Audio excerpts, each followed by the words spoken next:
艺人陈汉典在《康熙来了》担任助理主持走红，最近到大陆参加戏剧竞赛节目《欢乐喜剧人》，跟许多喜剧演员比赛。不过最新一集中，他自编自演小短剧，反应不佳，不止惨遭淘汰，甚至让 get 不到陈汉典的笑点登上微博热搜。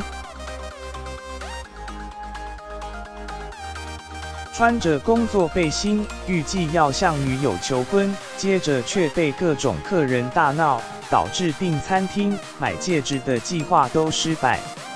万年笑话梗让观众看了好尴尬。陈汉典参加大陆戏剧竞赛节目《欢乐喜剧人》，饰演便利商店店员，跟许多喜剧演员比赛。最新一集，他自编自演的短剧却反应不佳。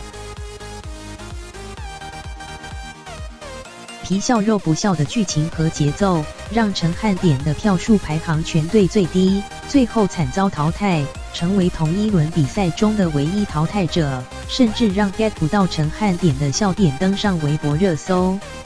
他也在18日凌晨发文，依旧感谢感到尴尬的人，我努力并前行着，高 EQ 回应。